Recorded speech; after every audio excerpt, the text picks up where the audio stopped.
Cheers and welcome my friends, I'm Horath and we are gonna have a look at Stellaris Console Edition. Paradox has been so kind and has allowed me to not only get a demonstration of the console version pre-release at Gamescom, but also allowed me to record a bunch of footage with it.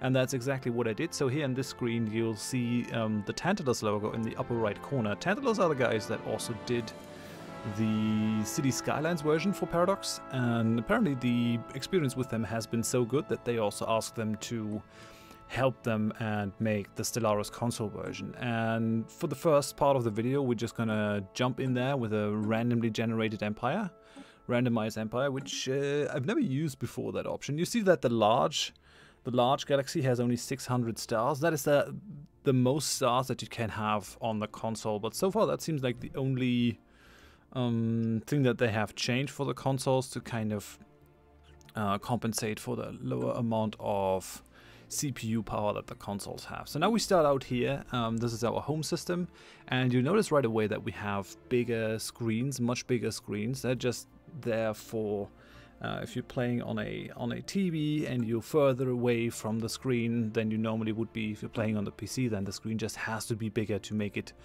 more readable. As a side effect of that, they had to redo all the icons of all the text, of most of the things actually in the game, and as a result they look really good. They look much nicer than in the base game. I'm actually hoping that they will be funneled into the base game again, but they couldn't promise that. They said they looked into it, or they're gonna look into it. Let's hope that that happens, and thereby the console version will actually also improve the PC version. Now you'll notice that this is on 1.7, patch 1.7, so it's before the big changes to hyperlanes and the way that you expand, but they are planning on bringing the game version up, bringing it up to parity with the PC. So this is not just a dumbed down version of Stellaris, it is actually Stellaris on the console, just with a different control scheme.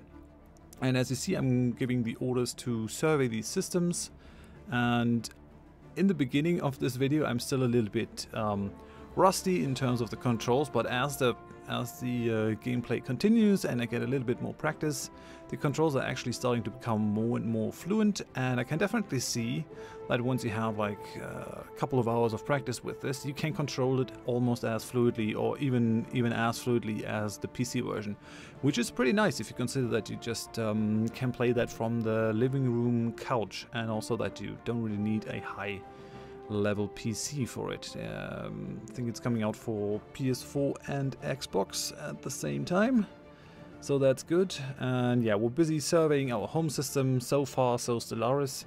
Gameplay is pretty much the same now.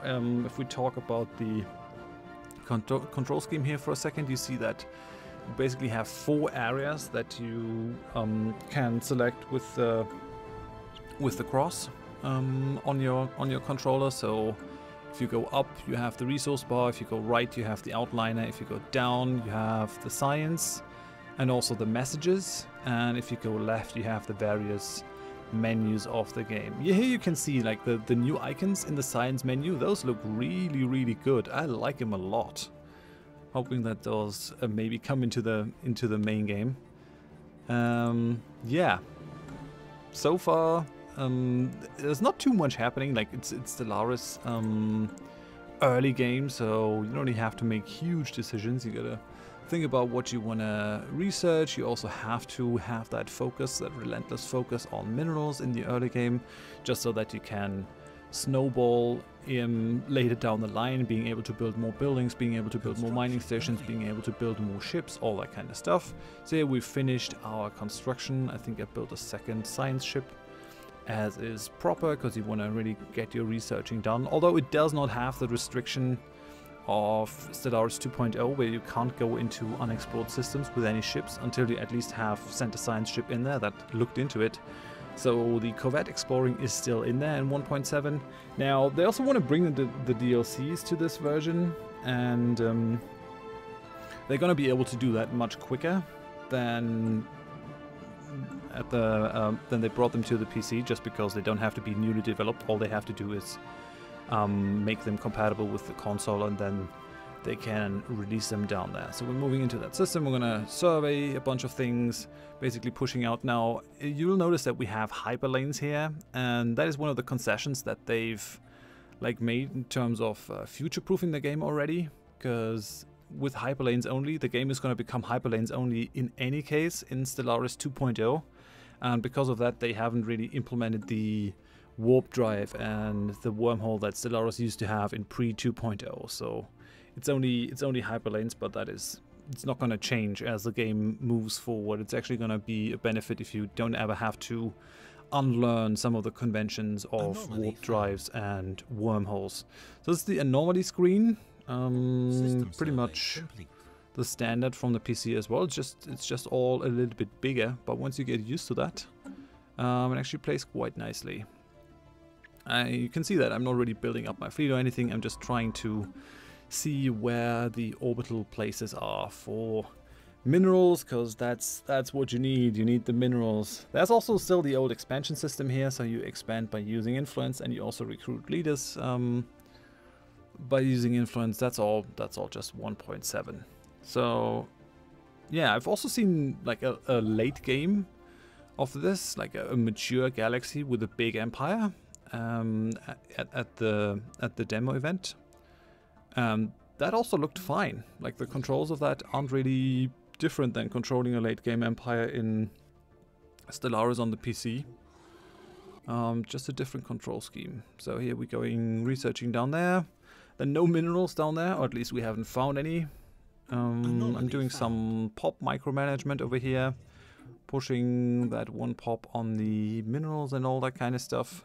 Also thinking I should probably build a Unity building here, so Autochton Monument is something that needs to happen. But yeah, I'm pushing the mining network here just because I'm not finding anything in space that gives me minerals. We have a very unfortunate home system. If you remember that pre 2.0, I think, or was it pre 1.9? You were not guaranteed any resources in your home system. That's exactly what happened here. We've ended up with a home system that has no resources whatsoever. And it also was not surveyed, which is not a thing that happens in 2.0 now. But yeah, I mean, considering that this is the first grand strategy game on consoles, it's going to be interesting to see where the journey takes Paradox as like a company, because if that works, the question is, I think Stellaris is uniquely suited for bringing it to console because it has a variety of benefits. It's a symmetric start, like every empire starts with the same one planet, the same small fleet, construction ship and science ship. So it's much easier to understand for people that are new to the genre of grand strategy or for X, whereas if you port something like Europa Universalis, not sure if you could really do it with the menus, but even granted that you could, or Europa Universalis is always going to have that asymmetric start where England is just inherently stronger than a small country like Ulm, for example.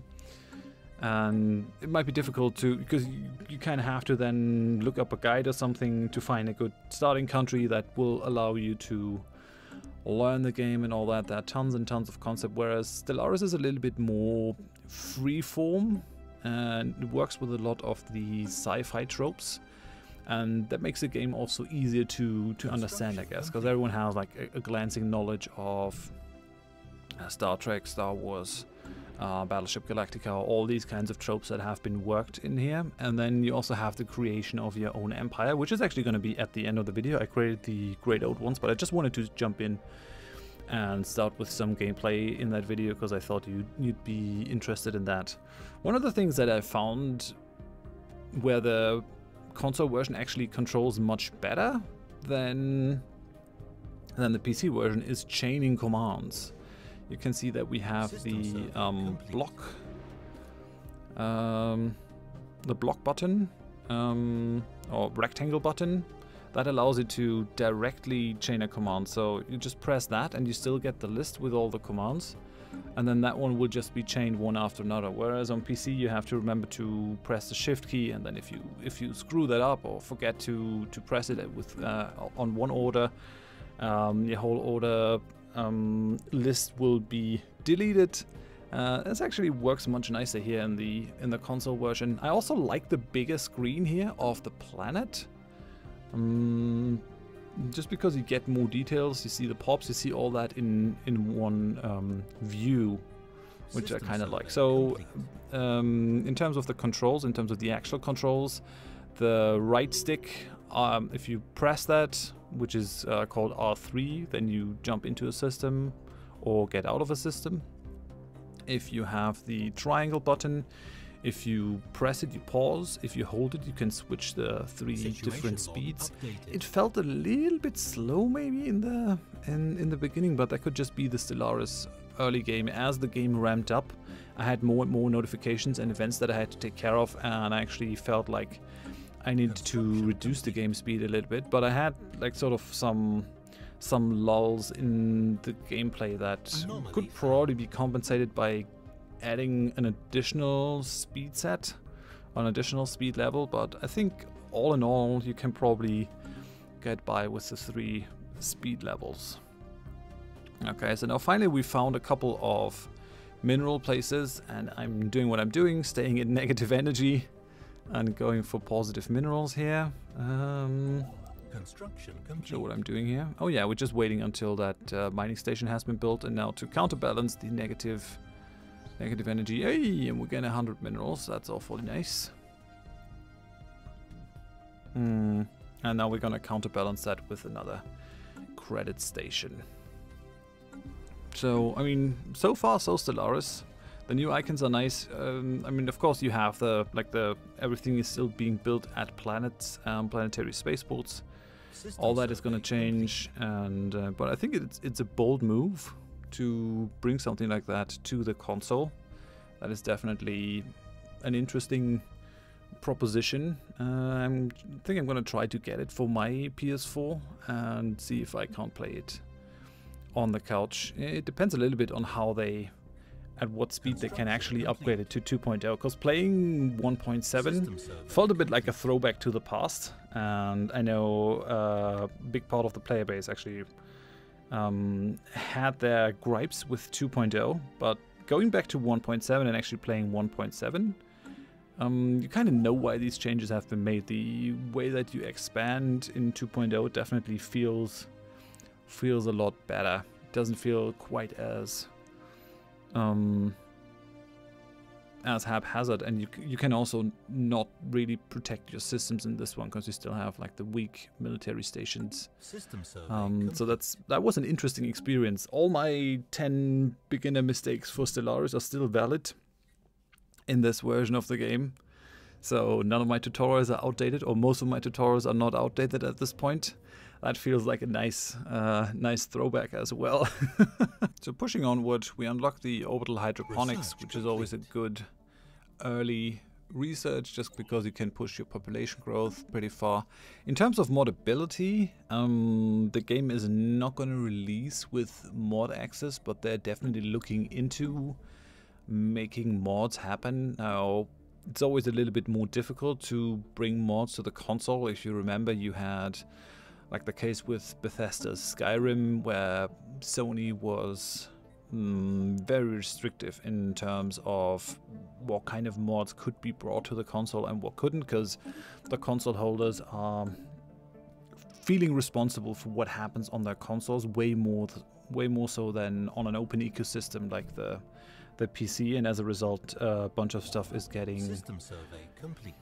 I'm not going to say censored, because that's kind of weird. It's not really a free speech issue, but it gets curated and sometimes not allowed. And as a result, I mean, Xbox is handling this a lot more liberally, but they also have to, because they have a way smaller base of machines, so they have an incentive to be the disruptor in the industry.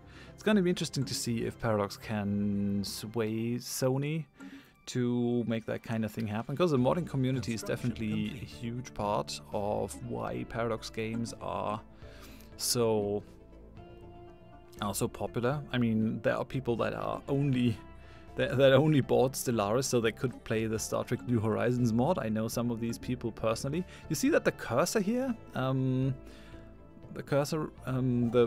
crosshair, it does actually point towards the thing that you would currently be selecting. If you see that, there's that yellow part of it that is pointing in the direction of the thing that you would select if you were to press the button now. That is actually kind of nice. You don't really have to press very precisely to select something there. You just have to ballpark it. It makes sometimes distinguishing between ships and planets that are very close together a little bit more difficult, but you can always, like, you have the full zoom control there, so that's not really too much of a problem. It does maybe slow down the speed of the game a little bit more until you're totally familiar with the controls, but I can definitely see once you're familiar with the controls that you can play this as fluidly as the PC version. Yeah, in terms of mods, I mean, the Xbox version of Skyrim, I think, is definitely the version to get if you want to play it on console, even if you, I mean, granted that you have an Xbox and not a PS4, because the PS4 version just has less mods. And it's gonna be interesting to see if that kind of disparity is also gonna happen to Stellaris on the console. I'm not sure, or what they're gonna do with it. Paradox, as a newcomer to the console market, might not have enough pull to sway something like Sony, but once they move on to another console generation, Sony is going to be an incumbent, just like Microsoft with the Xbox, and they might not be able to bring the same arrogance to the table that they have now, where they say, nope, no mods, just deal with it. Which is the same thing that they're doing with crossplay. That actually brings me to the crossplay. So for now, the multiplayer is not going to be in the console version, but they're definitely looking into bringing multiplayer to the console version at some point. Crossplay between PC and the console guys, don't think it's actually gonna happen. Like they said, they're also looking into that, but crossplay is already like a hot button issue on a bunch of other titles where it might be even more feasible. So I'm not sure how that's gonna pan out. These are all like global console issues, much more so than issues that the Paradox people can actually influence. I think if you were actually to go for crossplay, it might not be bad to get both of those player bases synced up. I mean, I think a PC player would still have a little bit of an advantage, but Stellaris is not a game where you have to like really bring your actions per minute to a super high shine, so you can definitely have the console compete there. I mean, apart from the fact that most Stellaris games are not being played competitively. Like we've done a bunch of big Stellaris games, and there were no deciding split-second decisions that really decided how the game went, and we're also not entirely playing competitively. It's more for like the fun of playing with other people and seeing how your empire is gonna shape up against other people. So having both of those player bases join together to see to play together could be interesting. Seeing the console population and the PC population of Stellaris together. So now I've colonized I've increased my influence, because I just need to get that 6 mineral system early on. We're already up to 22. Like if you're playing, you definitely want to push for, I'd say, 100 minerals per month as soon as possible, or let's say 90, so you can build one resource station per month. That's definitely what you want to do.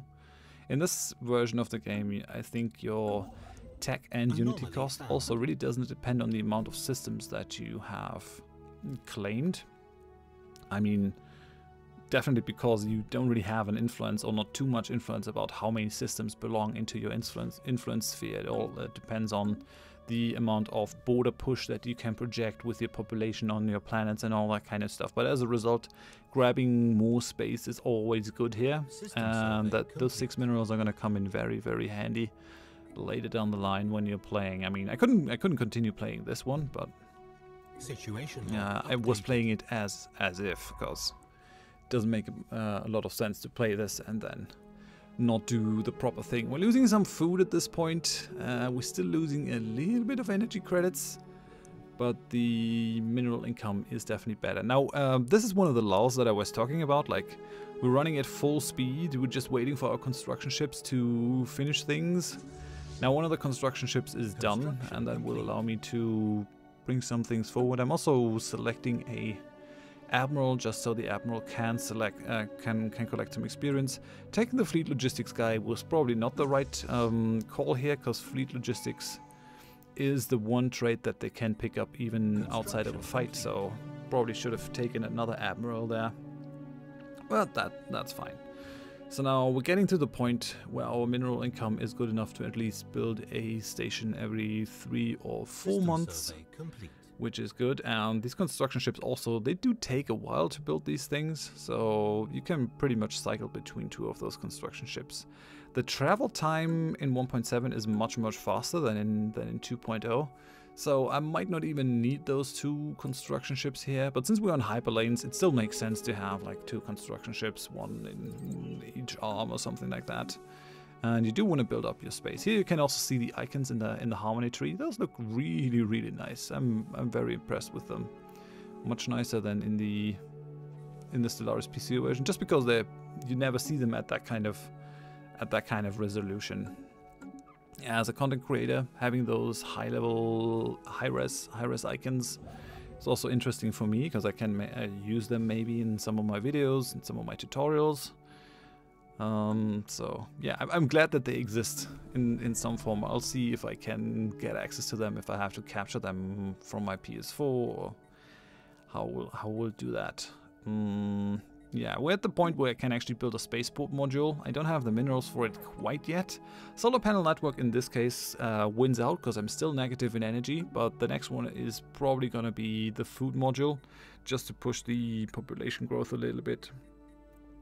We already have the global food stockpiling, so that's definitely nice that we are here. I think this 1.7 is around the release of the Utopia DLC, so that's something that we have. Yeah, I'm just trying to build things up here. There's not too much happening anymore in this version, but I'm just going to give you commentary until the end. There's also going to be footage of me creating the Great Old One, so that you can see how the Empire generator works. I did that because this was like the last thing that I could do at Gamescom before I had to leave Gamescom and catch my flight. So I didn't know quite how much time I was gonna have. That's why I jumped into a random game, and then I saw that I was actually gonna have enough time if I hurried a little bit. And then I decided to also go and create some empire that actually showed that I was there. So this brings us to the end of this footage. We're just gonna hop onto the character generation here. So this part is the empire creation, which I did after I played the previous footage. I'm basically editing these together, and I was interested in if this was any sort of reduced version, but you have all the options that you have in the PC version. You can go for your different phenotype. I decided to create the Great Old Ones, which was the first race that I played in Stellaris in my very first Stellaris Let's Play series. It took me quite a while to get the naming right here, so we can probably speed that up, because that is not really all that interesting, seeing me fumble with the PS4 here, trying to get those names right. So we'll just skip that one. So let's just say I got the adjectives and whatever I wanted later down the line. Now we're going for a ship prefix, so I'm not gonna stick with ISS. I'm gonna take something else. Maybe we're gonna go for the Cthulhu, so CT. I'll CUT, Cuth. But yeah, I'm forgetting the H after the first C, so CTH would have been better. Oh well. So we're gonna go molluscoid naming things. Molluscoid name lists. We can pick some traits for our species.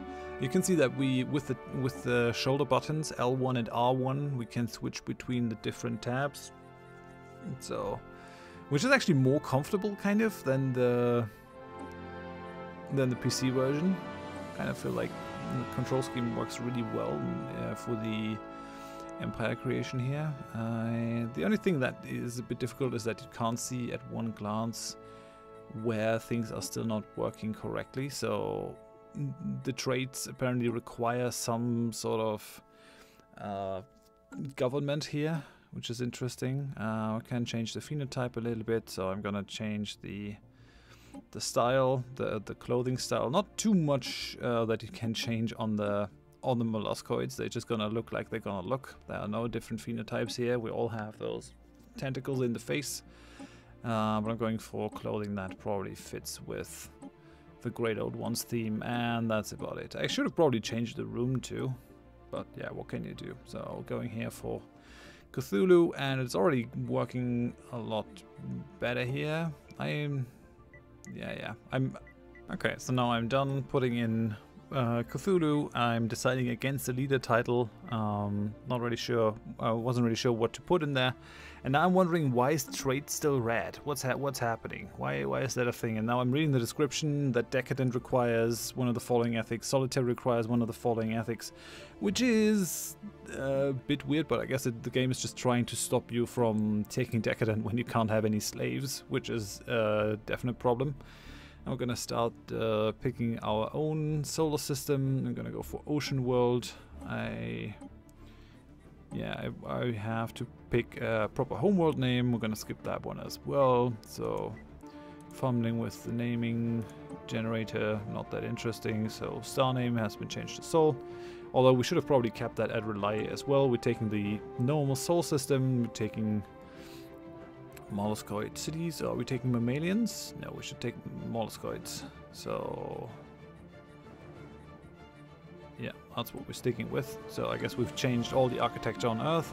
And here is the ethics selecting screen, so that hasn't really changed all that much. We're gonna take authoritarian to have the slaves. We're gonna take xenophobes because we're Great Old Ones, and we're gonna pick either militarist or spiritualist. I've always been going back and forth on what to pick if you're trying to make the Great Old Ones, but I guess the right side are kind of the good ones and the left ones are kind of the bad ones, but spiritualist materialist really doesn't have the good versus evil thing. So I guess that's, yeah, so I actually decided to leave out the militarist, go with the spiritualists. That's probably okay. Going for theocratic monarchy, so basically the imperial system. That's the red one, yeah, imperial. And then we're picking, I guess, the slaver guilds. And the imperial cult kind of works well with this. But yeah, I think we're going for imperial cult just for roleplay, I guess. Did I stick with that? Yeah, I did. And then creating the flag also takes a little bit of time. Got another empire name adjective that we're gonna give, so I'm gonna just skip that. Me fumbling with the keys here. It's not too interesting. So what I took as a flag is this one. So the black background, and then the pirate kraken, and then we pick, I think, projectile weapons. Or missile weapons. I used to play them with missile weapons, so I think I'm gonna just pick that. Doesn't really make a difference. And then we're going for molluscoid ships, which is probably next to avian ships my favorite in terms of the base stuff.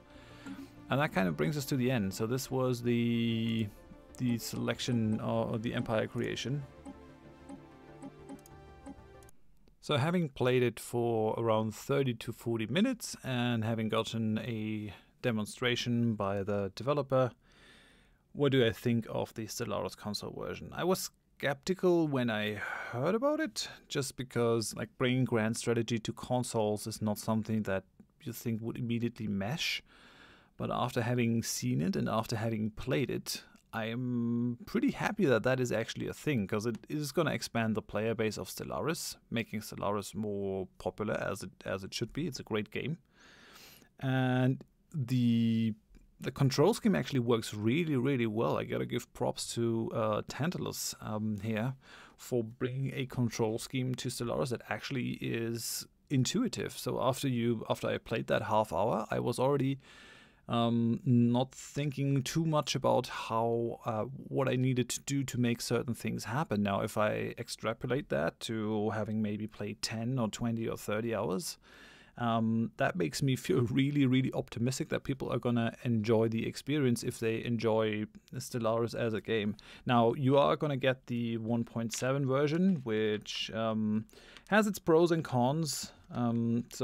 But as they're gonna strive to bring it up to 2.0, 2.1, and then higher, and bringing it to the parity of the PC version, that's gonna improve. Definitely looking forward to the new economic changes coming to the PC version, and yeah, I'm pretty impressed with what they did with this console port. Gonna be interesting to see if that also makes them want to port their other games. I could see Crusader Kings maybe being brought to the console, because that as it is a bit of a more role-play game, that could probably work. I don't really see Hearts of Iron or Europa Universalis. I don't think that's gonna happen, at least not with these versions. So Hearts of Iron 4 and Europa Universalis 4. Don't think that's gonna be a thing, because those are I think too complex to bring them to the console, and they might also not have the audience on the consoles. But Stellaris is, I think, uniquely suited. You have that empire creation and all those sci-fi tropes, and it's more of a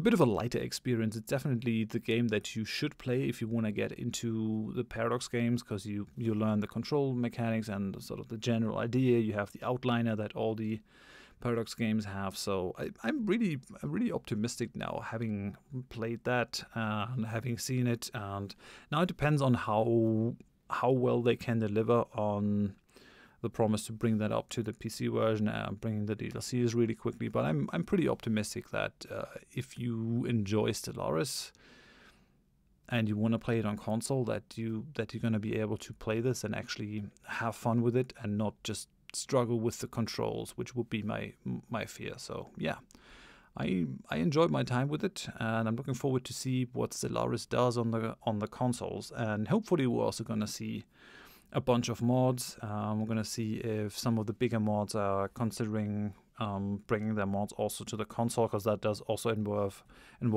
a bunch of additional work.